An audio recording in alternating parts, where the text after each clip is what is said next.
You're listening to Lights Camera Latino, the podcast, hosted by Angel Fabian Rivera. Remember to follow us on our social media platforms as Lights Camera Latino and Angel Fabian Rivera. Hola mi gente, welcome to Lights Camera Latino, the podcast. This is a place where we dive deep into the captivating world of entertainment with influential Latinos shaping the industry. My name is Angel Fabian Rivera, you can call me Angel, and you can follow us in our social media platforms as Lights Camera Latino and Angel Fabian Rivera. Today I have the pleasure to introduce a guest, and this person is amazing. So Luis Cornejo is a queer therapist, model, speaker, consultant, podcast host, and creative based in LA. As a licensed marriage and family therapist and certified sex therapist, Luis is dedicated to supporting LGBTQ+ and BIPOC communities through their private practice and public advocacy. They are the host of the Queer Magic podcast, where they explore the intersections of mental health, culture, and self-expression. Beyond therapy, Luis uses their platform to challenge oppressive norms in fashion and media as a model and stylist, advocating for representation and empowerment. They also provide consulting services to help brands and organizations create inclusive, impactful spaces. Through their diverse work, Luis continues to inspire others to embrace authenticity and redefine what it means to be seen. Wow, Luis, what don't you do? Thank you for being here. Thank you for having me. I'm so excited to be on the show. I was thinking about the episode when you sent in the instructions and just the way that you formatted it was so joyful that I was like, oh my gosh, this is gonna be fun. So I'm ready. Yes. I always say like this space is just, to celebrate what we do as artists, right? Like sometimes we don't get we are so focused on doing what we do that we forget we are actually making a change. And sometimes, we need to pat ourselves in the back and realize what we've done and where we are and what we're doing. You do an incredible work. I met Luis at Revolution Festival back in Downey, California this past year. And the moment I saw you, I was just like, who is this person? Like, you just have that aura. Like, you walk, and you have like a Madonna aura. Does that make sense? It's like you walk, and you're like, who is this? And I love that. And I remember we started talking, and we had a great conversation. I met your partner, I remember, and we had a great conversation there about everything, about culture, about queer. And I'm so excited to have you here. Also, I was a guest in your podcast, so I'm excited for people to also listen to your podcast and what you do, because the work that you do is incredible.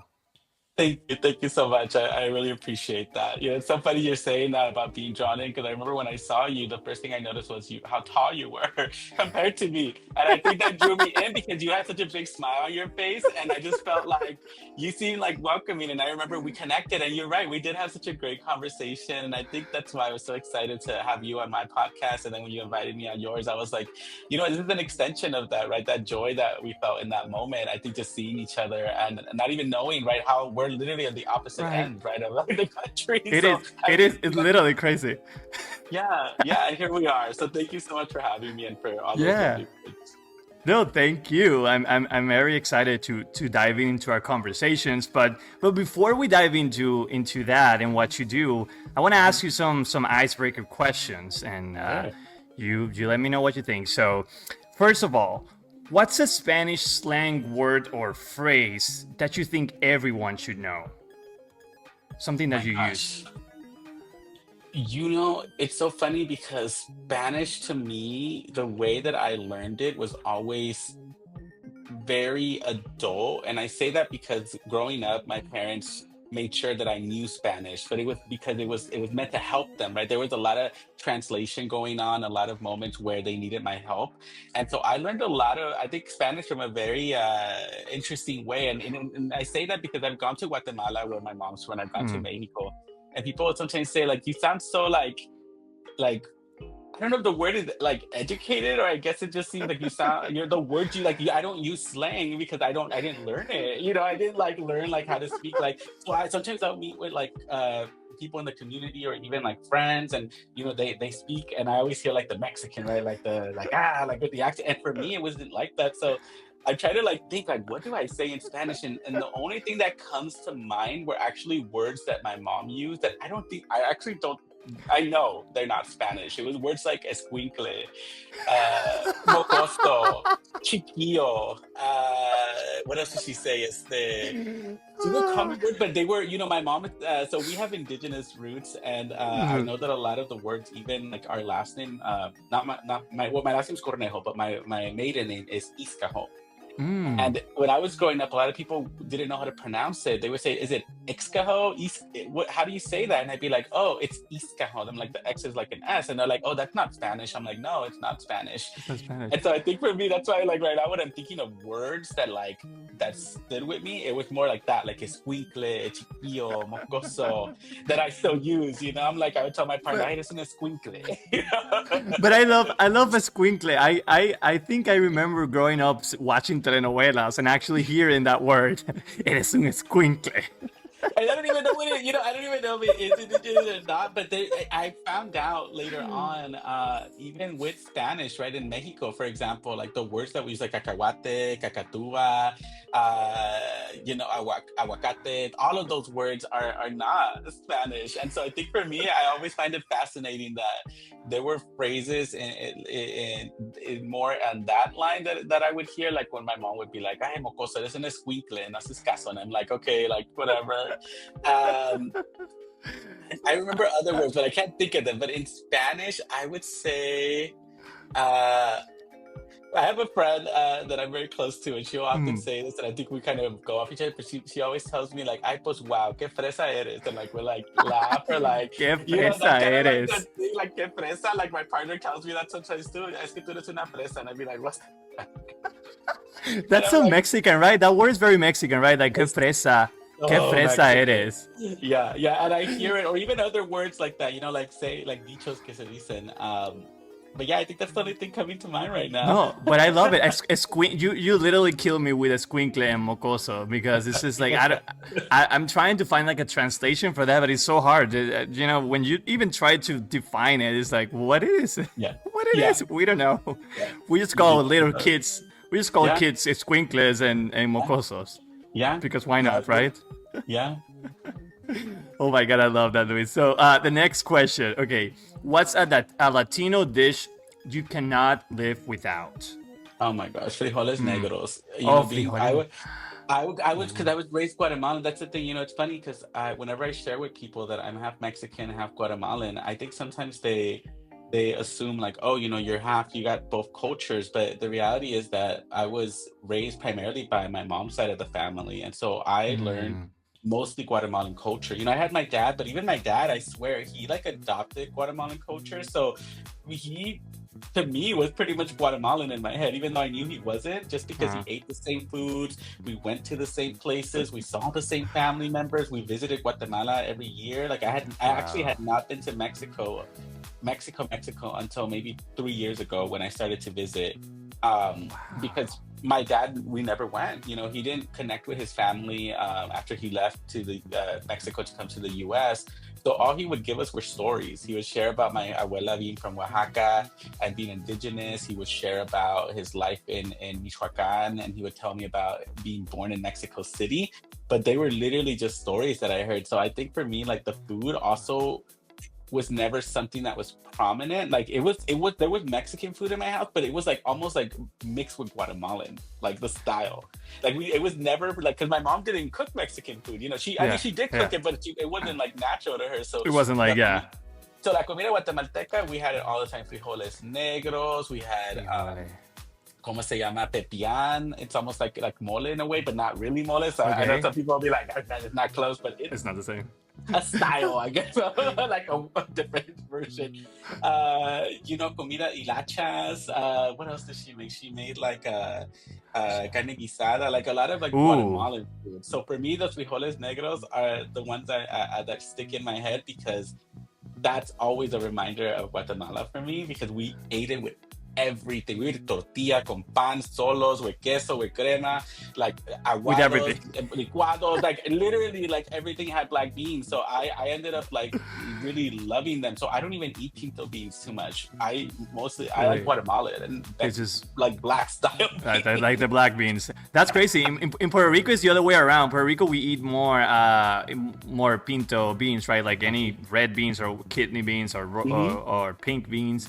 It's very rare that we eat black beans. Although Cuba, Cuba is the one that eats more black beans in the I did Caribbean. see that. I Yeah, did see that. yeah. Yeah. But that's That's very interesting. I interesting. love that. Yeah, it's crazy. Like, right, like people Yeah. think about Latinos and they don't understand that we are. Yes, there's something that unites us, but we are so Yeah. different at the same time. Even the beans, and I actually do love all beans. So I do like pinto beans. It's just that it's not my like go-to. It's usually black beans. But I've also had Salvadorian beans, which I love. I've also had like beans like in like the red beans, right? Like I just think it's so fascinating that we all kind of grab these like estos frijoles and like we did our own thing with it, Yeah. and they're all good.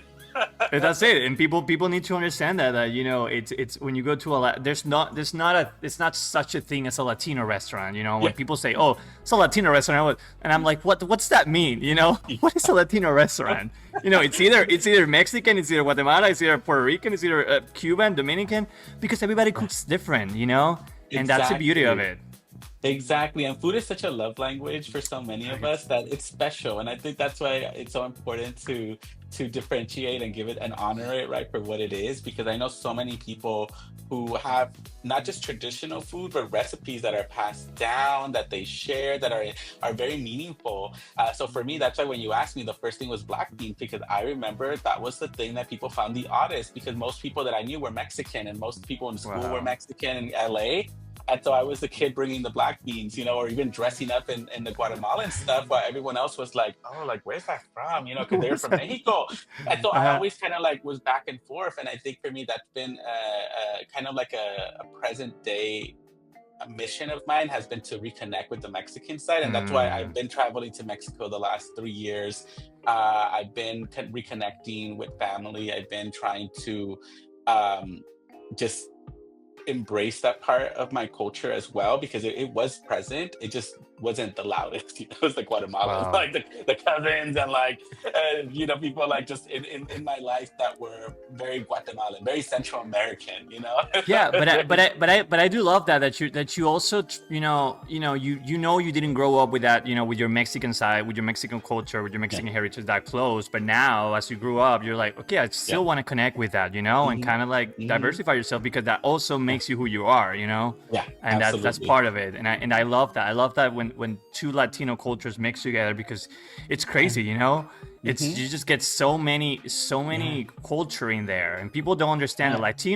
Yeah. Latinos we have so much culture behind us, You so much do. heritage, so I it's know, and one beautiful. is one is a lot already. So when you think of two, it's like, oh It's shit, just like, like there's and I've actually met quite a few people that are half and half, and we always talk about how the experience is so unique because we're introduced to like different foods, different words. When I went to Guatemala, my cousins would tell me that I didn't sound Guatemalan, that I sounded Mexican. When I went to Mexico, like the first few times, they told me that I sounded Central American and not Mexican. Here, people tell me that my Spanish it sounds so like like, oh, like you use big words. And I'm like, oh, like, okay, I don't, like in my head, I'm like, oh my gosh, like, this is what I got. Right. And so yeah, I always find it so interesting. And then when you even take in like the deeper stuff, right, you talk about historical context, Spanish isn't even like the native language that, most of us, originated from. And so I yeah. think about the Guatemalan side and how there were words that I've heard. And when I visit, I'm actually going in a couple weeks. And when I visit, I'm usually in spaces where there's a lot of indigenous people. So I'm hearing the Wow. language, I'm hearing the words. In Mexico también, like my dad has been telling me about Oaxaca and my grandma, and he would tell me like kind of like in his own Wow. way because he didn't really learn it either. He actually left home when he was 13, I think, to come work in the fields here in California. So he didn't stay with his mom very long, but he knew stories. He knew he knew little things. Yeah. And so all of that, right? When you think about like these two cultures, so different, right? I remember people would tell me, "Oh, it's the same thing," and I'd be like, "No, it is not the same thing." It's Guatemalan and not. Mexican, because I literally living it, I know they're not the same thing, and I know what they would say if anybody even insulted them that way. Not insulted because they're comparing, but because they're taking away the specialness, right, and the Yeah. historical part of the cultura that they have. And that's the thing I wish and I want, the Americans to start shifting, right? Like how do we, because people here, they get taught like, oh, Latinos are this and Latinos are that, and that's it, right? And normally they put us in a box that's normally Mexican, right? Because there's a big population of Mexicans in the States. But I think it's time for them to understand that it's not the same. We're not the same, and we need to differentiate. Even Brazil, for example, like people take Brazil out of Latinos, and I'm like, Brazil is actually part of the Latin America. They don't speak Spanish, but they're still part of our culture. They have their own culture too. Exactly. And I think that's what's so important for us to remember, is that we're not a monolith. We are very much different cultures, different origins, but still from the land, right? And still from this region of the world. And I think the reason that this happens is also because we want to unify, right? And so that's why there's terms like Latinx, Latino, right? Because there's this desire to want to unify us, which I think is so special, while at the same time we can also acknowledge that there are setbacks to that in some ways, right? You gave one perfect example, that then we start to have an image of just one specific culture. And in LA, when you think of Latino, it is Mexico. You have the Mexican flag, the music, even in a lot of the stuff that is around, when we're talking about advocacy, anything that has to do with immigration, anything that has to do with talking about cultura, it's usually very much Mexico centric, right? Like that is what you see. And I know for a fact that if you go to the East Coast, there's not as many Mexicans as there are in the West Coast in LA. I know that if I go up north to like the Bay Area, there's actually a lot more Guatemalans and Central Americans up there than there are in LA. Yeah. And so I know that there are regions, even Florida, right? Talk about Puerto Ricans, Cubans. I think it's so important for us to understand the intention around unifying, while also still doing the work to understand that we are all very much different, and at the same time share a history together in that context. And that is what really brings us together, right, as a community, is that yes, we are so many beautiful, people. And even with, I was thinking about this because I usually use the word BIPOC, and I know that words are so important, and especially in our cultura. BIPOC is another word that's often used to jumble people of color together. And the reality is that all of us have very different histories and origins and struggles and realities. And so I think it's helpful to use words intentionally as a way of describing and unifying, while also being very aware and very intentional and understanding that we all have different stories and backgrounds. And that's why I think it's so important. And I love that you asked me that question, because when you said food, I was like, wait, what is it? And I was like, black beans speak to me, but I also know that is a very Guatemalan thing when people say black beans, and they're like, oh, this is what I must take on. I'm like, black beans. No, but I love that you actually make that comment, because the whole point of this podcast is actually that. Telling people that our stories are different, but that doesn't matter, that doesn't make us less or more Latino, and talking about what's happening today with the not being Latino enough, what happened to Jenna Ortega with the interview that they told her, you're Latina enough. It's like, for me, it's like, why do we even question that? Why do we even why are we living in a moment in time that we have to question ourselves? And it's just something as simple as where we come from and who, what we are connected to, because it's also, that's it. If you feel connected to, if you pay enough attention to where you, or if you want to study enough where you come from, right? That's enough for me. You don't have to speak Spanish in order to be Latino. Yeah, and not all of us get that gift, of being able to understand and learn about our culture. And I also see it with like Selena Gomez, for example. Yeah. I also see it with Jennifer Lopez, another example. And they're celebrities, and I'm someone that likes to hold multiple perspectives because I don't like to just say good, bad, this or that. Mm-hmm. And I understand a lot of the people that get upset around these things because they feel that because of their wealth, because of their fame, they've been excluded from experiencing a lot of the things that most of us do because we don't have that luxury.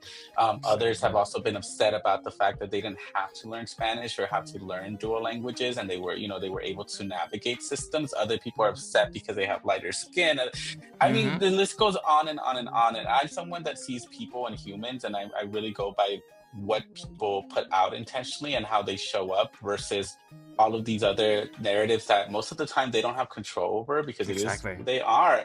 And I'm not going to be upset because Selena Gomez cried about immigration and be like, oh, like she's not Latina. And to me it's like, you know what, like people are people and we see the world and it hurts. And I think it's really hard because there are people who want to see and then they get upset when they do, and people who don't want to see and then they get upset when they don't see it, and then people who just do not know how to, I think, really feel about these things because they're so complex and we don't have conversations around it oftentimes. And Mm-mm. also, I think that there's such a focus on that binary, right? Especially when it comes to cancel culture, right? Either someone is good or someone is bad, or someone is this or someone is that. When you were just explaining earlier, right, that people have stories, they have narratives.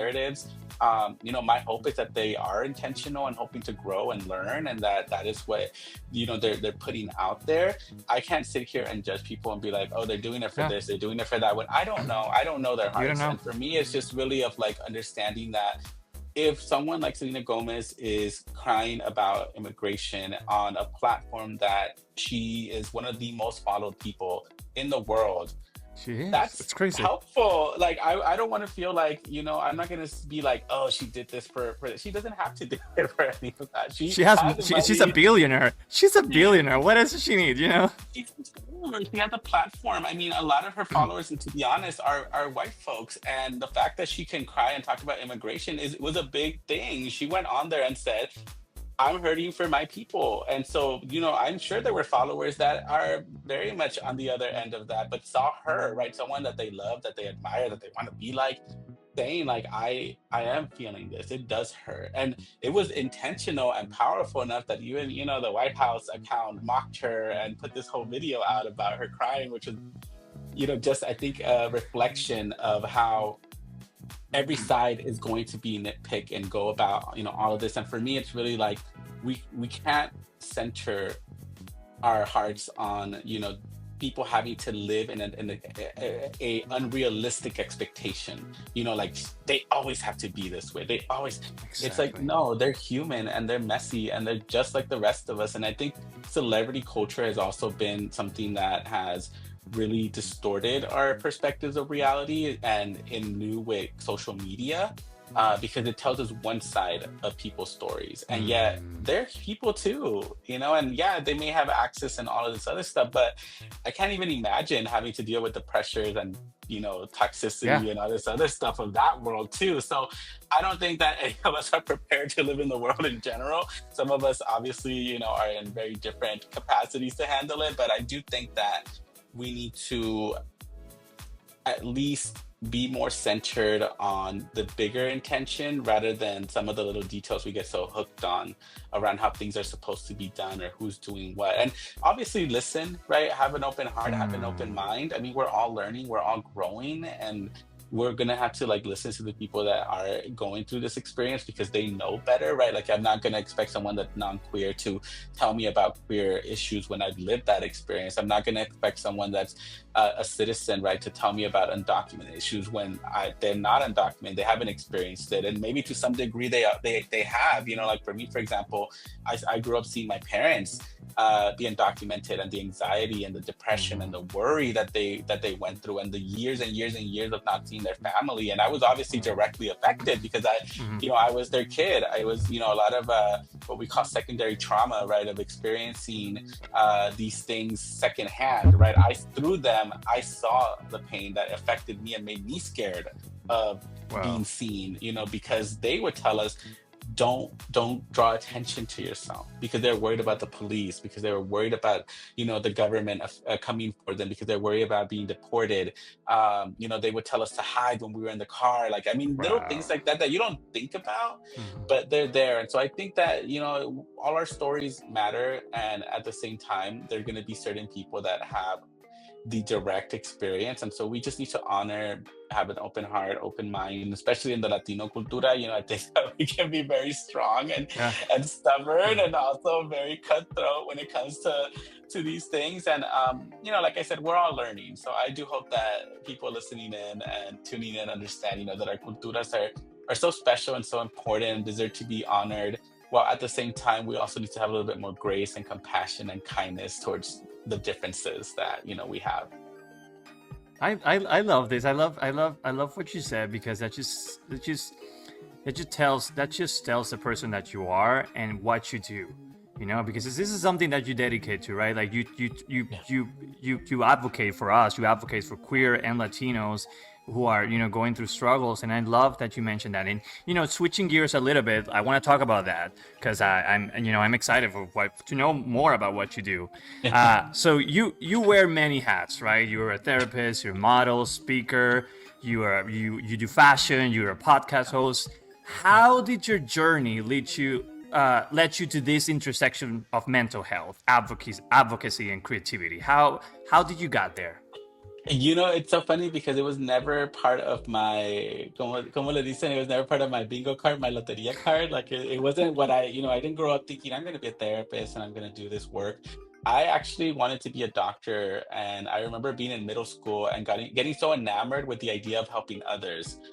One of the beautiful things about being raised in a religious home, and I know even in my podcast, I just shared with you a lot of Mm. the stuff that wasn't great, but there were a lot of actually really beautiful things as well. So it was never one experience. And I remember the biggest one was being taught to help others. My parents always told us that if we had, we should help. And I remember lots of different memories and moments where they would take in people who didn't have homes, who came from their countries, who even neighbors, when they knew they were going through something, they would invite them over for food. They would give them money. My parents would buy them groceries. They would go to the hospital and spend time with people. So that was something that was really ingrained into me as a person, was the idea of helping others and being in service of others. Um, and so I carried that with me. And when I was in middle school and I was like, I'm going to be a doctor, I remember thinking, like, I want to do it because I want to help people. I want to work with people. I want to save lives. I want to do something that's going to give back to the community. And I find it so fascinating because even our conversation yesterday, I shared with you that I didn't really have a lot of friends. I was very bullied at that point in my life and didn't feel embraced or really welcomed. And yet I still wanted to help people. It was like this desire, I think, of just wanting to contribute to the world in a good way. And I think that was one thing my parents taught me, was to to be able to be there for our neighbors, to be someone that cares. And years went by. I went to college. I ended up hating all the sciences. I realized that I was not a biochemistry, physics person. And I was like, I hate this. I'm like, this is how I'm gonna become a doctor. I'm like, I can't do this. So I remember trying to figure out what to do with my life, and I had a close friend at that time who was like also on the same boat. She started with pre-med, and she was like, I'm not doing this. I hate this. And we were both like, what are we gonna do with our lives now? Because our whole life we were like, we're gonna be doctors, and our parents were set on that idea. And it wasn't that we couldn't do it, because I remember at one point I was studying really hard and I was doing okay, like B's, but then I kept thinking, like, I really don't like this. Like, I hate this. This is like not making me happy. And I kept thinking I should be doing something that makes me happy. And so I remember having a call with my mom where I told her that I decided I'm not going to be a doctor anymore. Like, I can't, it's not something I love. And we were talking about different careers, and she was like, oh, you could be a lawyer, you could be, all of it was related to helping people. And I was like, no, like, I don't know if I can do that. And I started to take different classes just to kind of explore. And I was still doing bio as a major, but I wasn't really focusing on the classes. And that friend that I was close to, she told me one day, you know what, I'm actually changing my major. They have an open house for the child development department here at the school. Do you want to go with me? And in my head, I was like, like child development, like, what is that? And she's Mm. like, well, it's for people who want to be teachers, educators, work in politics, basically support children. And the funny thing was that when I was trying to go after my bio degree and become a doctor, I was actually hoping to be a pediatrician. I wanted to work with Oh wow. kids. And so, yeah, so it was kind of a weird, almost like when she said, and I think maybe that was why, because she also wanted to do that, that it made sense to her to still find something else to work with kids. And so I was like, yeah, let's do it. So we went. And I remember just listening to the teachers.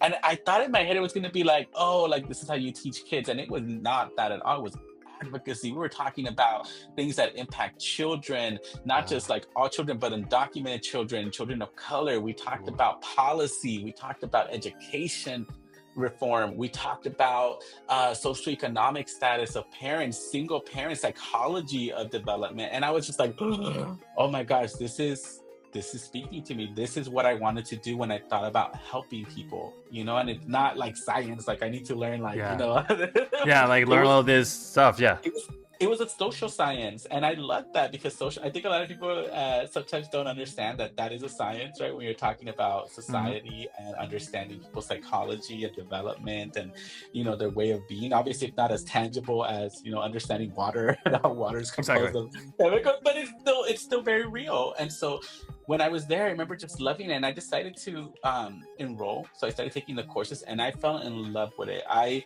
was getting straight A's. I was top in most of my classes and just like the papers and everything. And I just kept consuming it. And I realized that at that point, it had awakened a part of me. Um, that was always there, just not really fine tuned because I was thinking, oh, I'm going to be a doctor and have this title and do all this stuff and, blah, blah, blah. But not really thinking of like what actually spoke to me, parts of my story that were also contributing and embedded into what I was learning about growing up in this world, in this country. And, as a person of color, as someone that was still trying to figure out their sexuality and their identity. And so I finished that and I started working at a child development center. And I was there for about 5 years. And the work I did there actually really prepared me to become a therapist, which at that point I didn't think about because that wasn't the goal.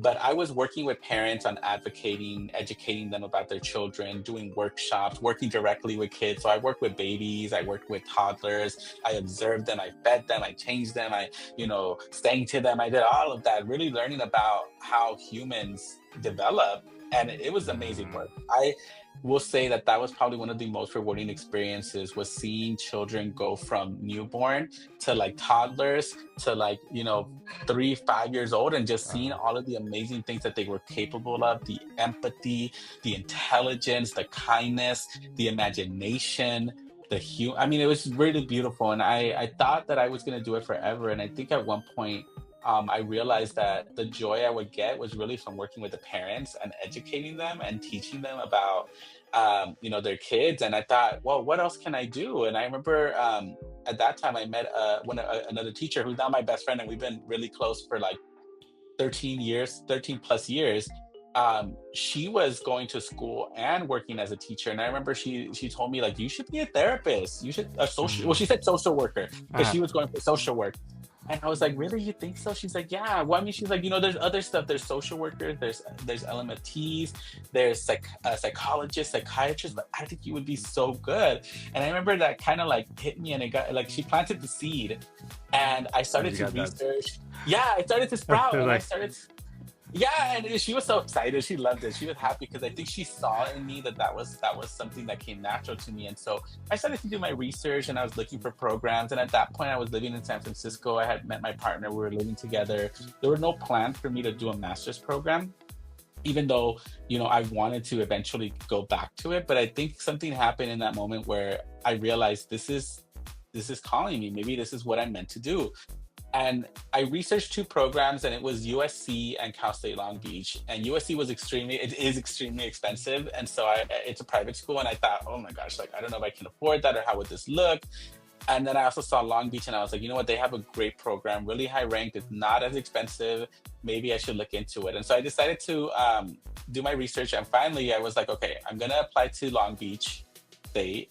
And if I get in, I'll go. And if I don't, I'll just move on. And I'm one of those people that very much sometimes engages in a little magical thinking, Mm. meaning that I'll say, if it happens, it was meant to be. If it doesn't, then it didn't. The universe, all this stuff. And I was like, okay, I'm gonna apply. I submitted my application, and they called me for an interview like maybe a month and a half later. And I remember flying down to LA, telling my parents, and they were so excited. They actually went with me to the interview, which is the funniest thing because when I Mm. got there were all of these like people that were interviewing in their suits and their outfit, very professional looking. And I was sitting there in the middle with my parents, my dad on one side, my mom on the other side, in the waiting room, people like staring, like, why are you like, but you know what? That was also something that we always did, I think, together. They were very supportive. And my mom, their version of dressing up was like going to church. So they looked like they were going to church. My mom with her long skirt, her hair, her earrings, my dad también, and they went with me. And I was the only one with their parents there at like 20 something. And it's a cute memory, and I think about it and I appreciate them so much because they were with me through every step. And I was the first one in my family and most actually cousins and everyone to get a bachelor's degree, to get a master's degree, to open their own business, to do all the things that I'm doing right now. And so I didn't really have a lot of guidance in that because nobody really knew in my immediate family. So my parents were always those people that they didn't know and they sometimes couldn't learn, but they were there. They were like present physically, and whatever they could do, they would do. So they came with me to that interview. I went in, I thought, oh my gosh, it was awful. Like I did so bad, and I left. And I just remember telling them, like, you know what, mom, it's okay. Like I'll try again if it happens, if it comes to that. I went home and they came to visit, I think maybe like 3 weeks later, and we're having dinner with them and my partner. And at that point, I think I had almost kind of like let it go. I was like, I didn't get in. I'm not gonna dwell on it. I was already moving staying on. there. Yeah. Mm-hmm. Yeah, I was already trying to figure out what's my next step. And then I get a call while I'm at the restaurant, and it's the director of the program. And she goes, hey, Luis, is this Luis? And I'm like, yes, this is Luis. She's like, oh, I'm so-and-so. And I'm reaching out personally because I wanted to congratulate you. We accepted you into the program. We had about 800 applications. Oh my We God. took 30 people. You're one of them. And I was just like, I started crying in that moment because it was such a big deal in my family to see education unfold in that way because it wasn't something that my parents had. They never got to go to school. My mom and dad left school when they were in middle school, and that was it. So for them, it was a big deal. And for me, it was too, because I had worked so hard. And I remember my partner like congratulating me. My parents were like, what happened? What happened? Right? He understood because he spoke English. My parents were like, ¿Qué pasó? ¿Qué pasó? And I told them.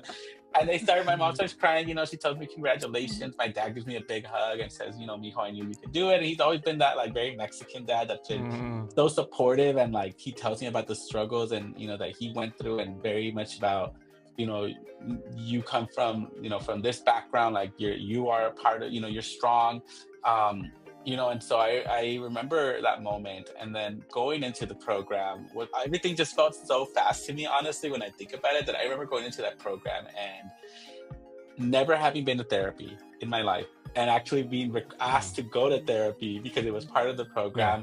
And that was my first experience with it. I think in my head, I was coming in with this idea of I'm going to help others, but I never really thought about it from my How about you? Yeah. You have to take care of yourself too, and it's important for you to understand that. And that's what they wanted to teach us. And so I remember when I first went, I've been going to therapy for since then. I've had maybe 5-6 different therapists that have helped me with different things at different points in my life because, it's just been such a powerful experience from that moment where I went, and I was so resistant too. I remember I actually found a therapist that was Salvadorian. And so I found them because I thought, oh, it'd be a little bit easier. And I was so resistant to it until she called me out like a few months in, and she was like, what are you doing here? Like, you don't want to talk about things. And I was like, I remember like finally letting her in and everything opening. And from there, not only being in school and realizing how wild it was that I had got into grad school. I was one of the only Latinos there. I was also, first in my family to do this, that there were so many experiences and things happening at once that I didn't understand how it was actually impacting my mental health. That on top of me trying to figure out my identity. I knew that at that point I identified as gay, but I didn't really understand the complexities of my identity beyond sexuality, meaning that I always knew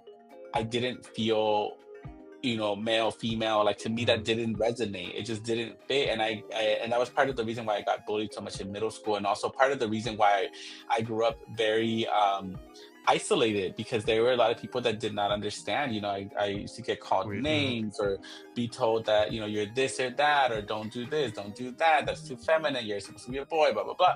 And so I think at that point, exploring all those things and realizing, like, you know what, like, I have been putting myself in small little cages my whole life to try to fit in and blend in and also to make people happy. And that was the first moment where I started to question that. And I got a lot of anger towards my parents, and, being very transparent. Like, therapy awoke that awareness of how my cultura, how my Uh-huh. parents' religion, how the things that I was taught harmed me, were harming me. They were hurting. Yeah. And I Yeah. think for me, that was the first time where I was like almost taught by my therapist to hold that I could love my parents and appreciate them and also still Mm. be pissed as hell and like angry about how things had played out. And, Yeah.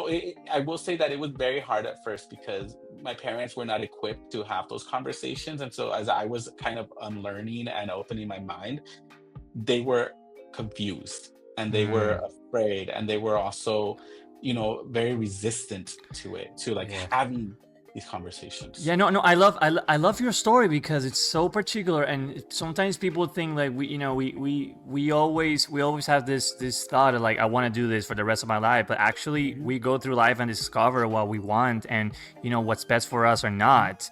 And Mhm. also with that, I want to ask you this question because it's very interesting. Because you do fashion too. So how did you use fashion as a tool to actually Yeah, represent who you are? And actually yeah, help you guide? Because I must believe like yeah, when you started working with kids, and kids saw you different, and they yeah, saw, oh my God, I can be yeah, like that person one day. yeah, They're different, and they're yeah, not yeah, as everybody else. So how do you yeah, use fashion as a tool for yourself? yeah. And you said it right now. I love what you just said about how we don't have a blueprint. We go through life and things unfold for us because that all of this is connected. My work in Mm. fashion is very much connected to that moment where I realized that I did not fit into a box, that it wasn't who I was, my anger towards Wow. my parents, my anger toward all of these things, going through grad school, finishing grad school, going into working with Wow. kids, going into, where I'm at now in private practice. All of it was connected because for me, even with fashion, I was one of those kids that loved being creative, that would use fashion as a way to cope and navigate the world, from creating paper dresses for my cousin's dolls to like pretending, like in my room that I was wearing something elegant, to looking at magazines, to loving Britney Spears and watching her fashion, growing up. It was always there. It was a big part of my life. And it was something that I hid because I was told that it wasn't okay. And Mhm. I always tell people this, and people always, they tell me that it makes sense. And I say, what I really wanted to be was a fashion designer. I wanted to design beautiful things. And that was squashed right from the get-go. Yeah. No, that's not what boys do. No, you need to be something that makes a lot of money, or you need to also do something that is blah blah blah.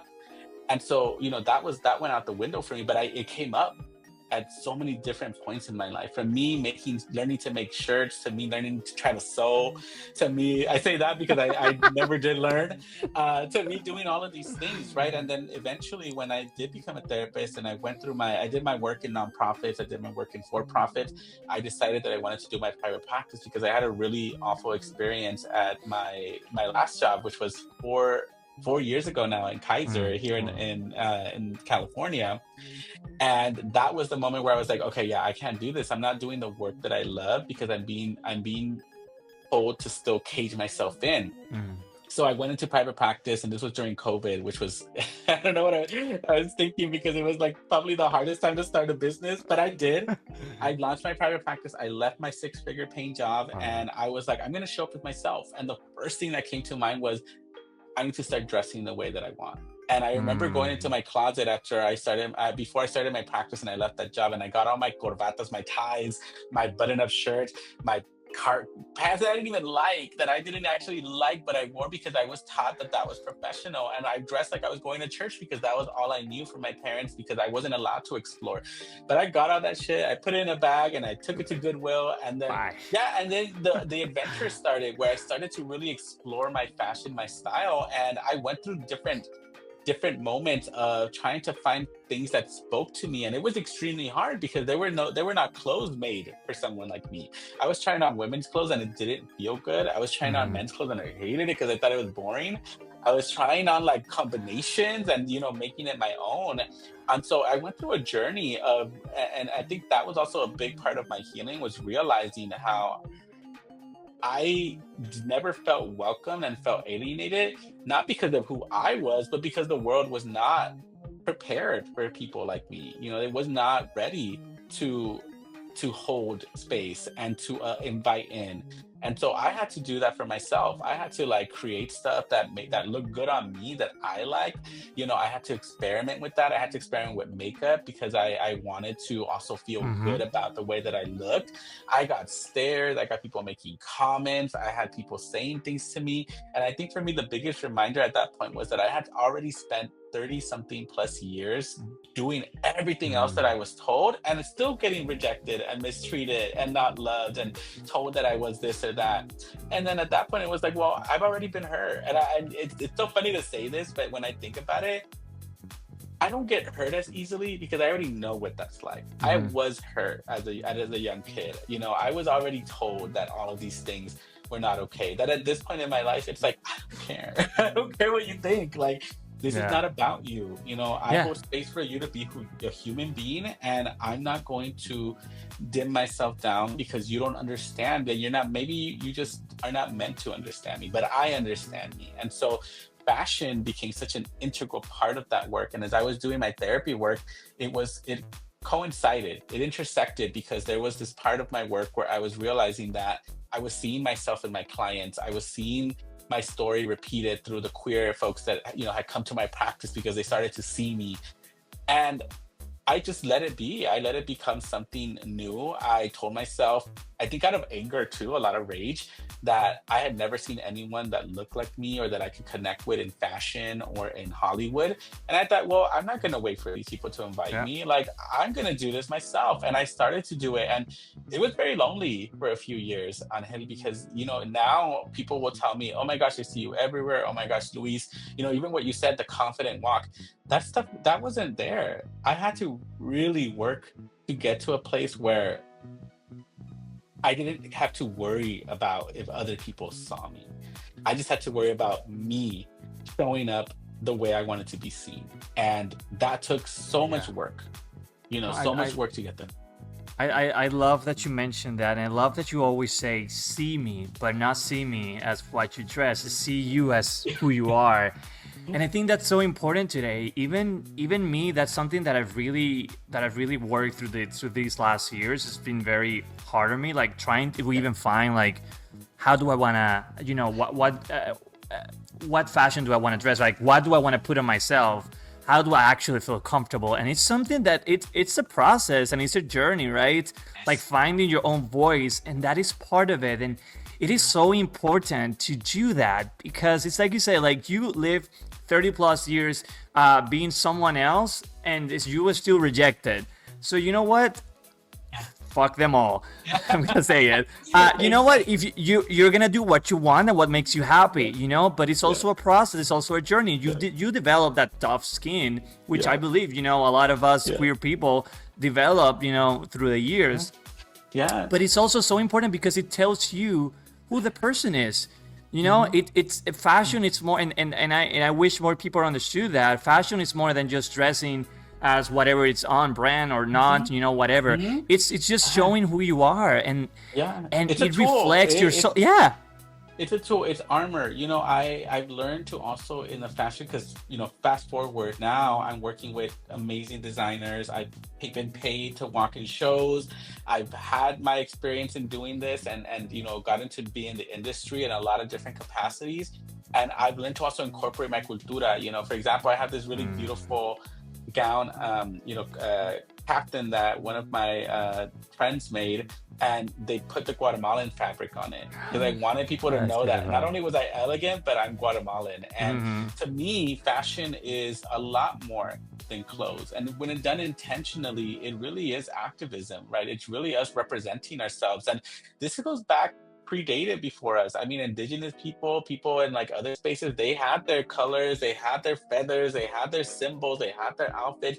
We have been dressing up and putting on things for as long as we can remember, and they've been symbolic. So for me now, when I think of things, they're intentional. I don't wear something Mm, because I think someone's gonna like it. I don't wear something because I think, it's trendy. I don't wear something because it's the right color in the right season. I wear it because to me, I want to say something. I want people to yes. know that when I walk in the room, that there is a message. Whether it's a Guatemalan inspired outfit, whether it's something totally ridiculous. I had this really crazy outfit where it's a swan head and it's from Bjork, and it also reminds me of White Chicks, a movie. You've ever seen The Oh my Swan? God, yes. Ah. And to me, the reason why I had that made was because it was a black swan, and I thought that's how I felt for so long in my life. I felt like that black swan, the one that people like see and they're like, "Oh, is it pretty? Is Yeah. it elegant?" We're so used to the Yeah. white swan, And to me, it's like, no, I'm a black swan. I'm gonna walk in here and be the one that everybody's like, okay. No, And and I love that because it's so powerful, and it just gives you it just gives you power, right? It just gives you like yeah, this gives you confidence ownership that of your narrative. yes, exactly. And that's what I started discovering this last year. This last year was when I was like, you know what? I'm gonna change my closet. I was like, I have to buy new stuff. I have to, I have to find my voice. I need to Mhm. find who I am. And I Yeah, started dressing different. And I started, trying different things. And even I tried with a fashion designer last year, something really out yeah, of my comfort zone. And I was like, yeah, actually, I actually like this, and I feel confident, and I feel like I can take over the world. And it is yeah, so important to understand that and to yeah, find yeah. it is a journey. It is not easy, but it is so Absolutely, important to find your voice with how you dress. So thank you for exactly. just really sharing that, because I believe what you do and what you put out there is an inspiration Yeah, to so many yeah. people. And To so many and people. I just want to highlight, because I tell people all the time, look, this doesn't mean that you have to look a certain way or dress like me or wear big.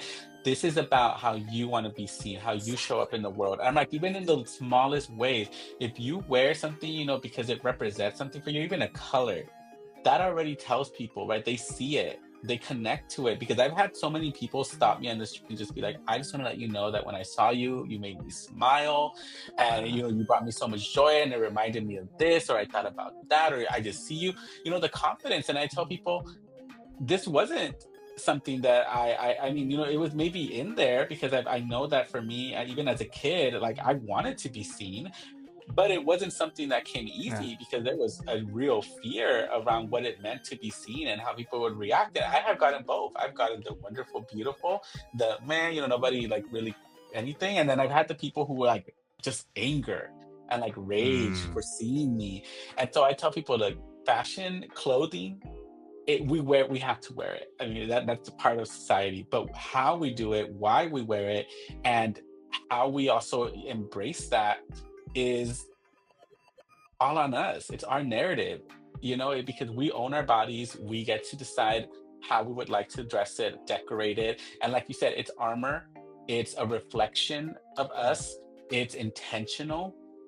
It also is, I mean, something that I think in my head, I think, well, I'm going to go around all day. I want to like feel like I like what I'm in, like, and so the same way that I take care of my body, where I have my products, where I do my, because I want to love myself in that way. With clothes, it's the same thing. I'll think, well, you know what, like, I do want to wear a nice pair of pants, and I do want to wear nice, comfortable shoes that I like, that make me happy.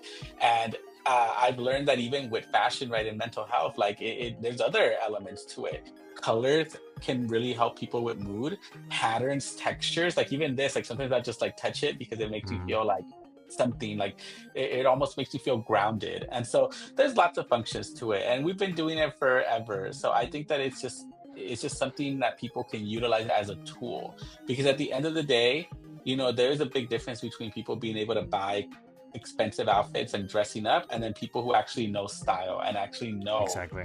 how to bring something alive, because it's them, not because it's the clothes. That's just the It's the clothes. extension tool. And that's Yeah. that's beautiful. And I think, I think if everybody understood that, and everybody, we will live in a different world, right, today. But I think it's important for everybody listening out there to really find your voice. Don't be afraid of finding your voice with the way you dress. It's so important. Luis, we're gonna shift to roulette time. Okay, so Okay. you're gonna see the roulette, and I'm gonna spin it for you. It's like you're spinning it. And depending the topic you land on, I will ask you a question. Okay, so we're gonna spin the wheel. Ooh. And you get guess the song. Okay, guess the song. Okay, so these questions, Google gave them to me. Okay, so I may know them, I may not know them. Okay. What will we playing then? Okay, so what is the name of this famous song from Celia Cruz that says, "Ay, no hay que llorar, que..."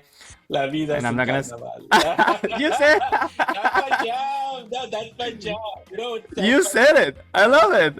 I'm so happy that that was the song. That was literally one of those songs that saved me so much growing up because it was Really? clear to me. Like when I would hear it, it was this idea of like choose joy and choose Yeah. yourself and choose happiness. And I love Celia Cruz. That song is literally in my playlist where all my songs are English and then it's like Celia Cruz. Like that one song. I'm so glad that kid. No, but I love that. Celia Cruz is so important to our generations, and she was just a woman who lived happy, and that was it. Yeah, her That was it. and Juan Gabriel and Pepe Yeah. Mercado are always the three that stick in my head. That did that. Yes. Okay, so the next topic you get is celebrity. Okay. Okay, so you're gonna guess this celebrity. And the question says, which Latina actress made history as the first woman of Latin American descent to win an Oscar for Best Supporting Actress in 1962? Is either Salma Hayek, Oh my gosh. Sofia Vergara, Rita Moreno, or Eva Longoria? Rita Moreno. It It was for You got it. West Side Story, right? What's it? Yeah, West Side Story, yeah. The first one, yep. I It's don't even crazy. know how I know that, to be honest with you, but I know it. Okay, I know more than I thought. You know more than you thought. You see? Okay, let's do the last one. Let's see what you get. Last topic. Oh my god, you get not my favorite topic, history. Okay, you get history. Let's see how good you are in history. Okay. This is gonna be interesting. Who was the indigenous leader that led a resistance against the Spanish in the 1500s and became a symbol of Peruvian resistance? It's either Simón Bolívar, Okay. Benito Juárez, Che Guevara, or Tupac Amaru.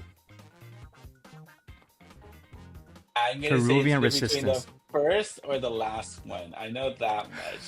Let's go. Wait, so can you say the first and the last one again? The first one was Simón Bolívar, and the last one was Tupac Amaru. I'm gonna say Simón Bolívar. Simón Bolívar, you sure? No, wait, no, don't say that. Okay. You said Bolivian, right? Yeah, Peruvian. Peruvian. Okay. Yeah. Tell me the last name one more time. Tupac Amaru.